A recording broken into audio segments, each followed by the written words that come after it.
Agora eu tenho uma perguntinha aqui, na verdade um comentário, uma pergunta do João Alberto para o Munir. Caro Munir, o seu programa com excelente pugina estava ótimo, parabéns pela clareza e por sua fina ironia. Mas escrevo para tirar uma dúvida. É bastante difundida a análise que coloca os Estados Unidos como vilões e golpistas por terem rompido em 71 o acordo de Bretton Woods.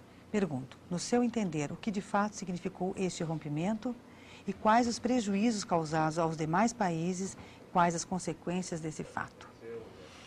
Bom, então, muito obrigado pelos comentários amáveis. Olha, em 71 os Estados Unidos saíram do padrão ouro. Eu lembro que foi o primeiro fato econômico que eu acompanhei assim na minha vida depois assim de jovem assim. E o que é que significa romper com o padrão ouro? Era aceitar a inevitabilidade do fato de que não é possível, por razões operacionais, práticas, existir uma ligação concreta, direta, entre a quantidade de moeda e uma respectiva base de sustentação para isso, seja ouro, seja duas moedas, o que quer que seja.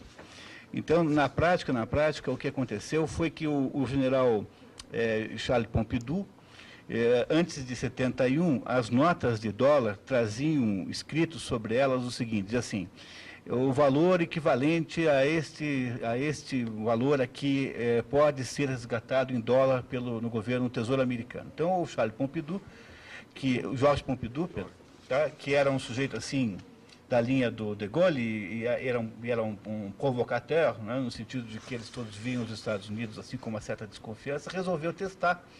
Encheu um avião de dinheiro e mandou para os Estados Unidos para ver se o pessoal pagava mesmo. Como os americanos perceberam que iam fazer isso de vez em quando, resolveram então desistir do padrão ouro. Então hoje você não tem mais marcado nas notas de dólar que aquele valor é resgatável em metais preciosos, no caso ouro.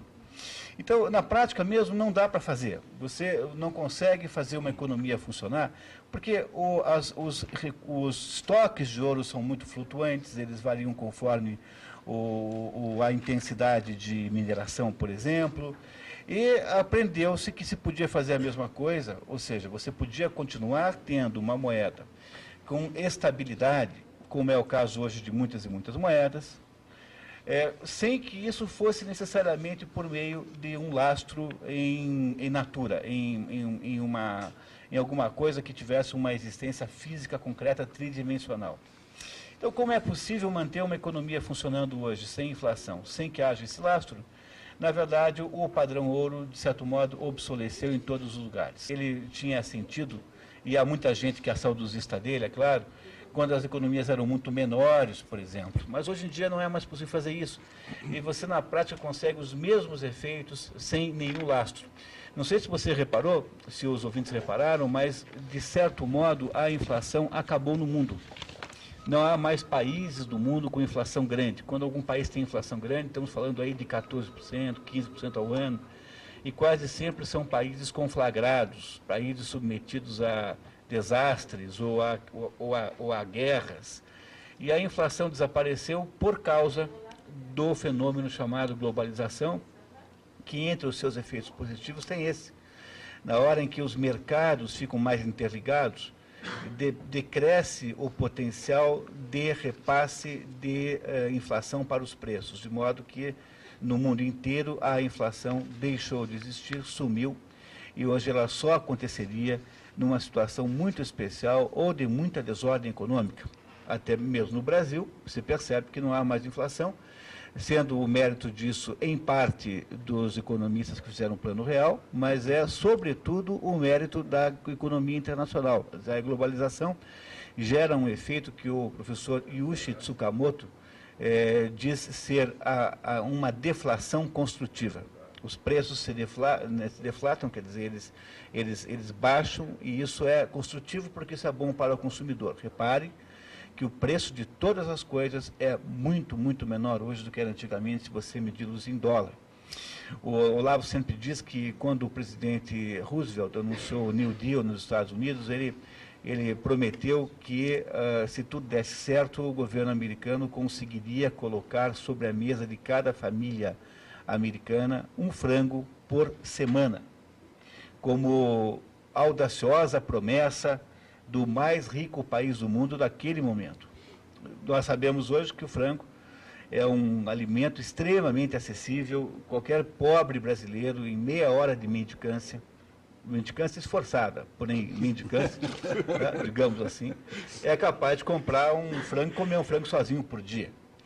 Então, houve de fato, na medida em que globaliza, os preços ficam mais baixos. Mas aqui, quando eu queria só que ficasse claro que eu estou falando aqui de globalização econômica, e não de globalização da nova ordem mundial, que é um processo completamente separado. Essas duas coisas, a nova ordem mundial e a globalização econômica, elas têm pontos de contato e elas são mais ou menos simbióticas. Elas existem como existem, por exemplo, aquelas bactérias que ficam nas raízes das leguminosas, como a soja. Mas elas são dois fenômenos diferentes com autonomia entre si. Então, não é mais necessário ter o padrão. Há um estudo muito interessante que diz que aquele filme O Mágico de Oz é uma espécie de campanha dos americanos para voltarem a um padrão ouro. Então, aquelas personagens todas podem ser interpretadas. Por exemplo, o Homem de Lata é o industrial que ficou enferrujado por causa da dificuldade econômica. O tal do leão é um determinado senador americano que tinha tentado fazer, aí recuou, então ficou o leão covarde. Quer dizer, isso é muito interessante essa história. O tal do caminho que vai lá para o castelo do Mágico de Oz é dos tijolos amarelos, que são do padrão ouro, né? Então, é assim, quer dizer, esse assunto era muito importante no mundo, as pessoas, de fato, tinham muito medo de que, com a destruição do lastro, houvesse uma desordem econômica absoluta, mas isso não aconteceu.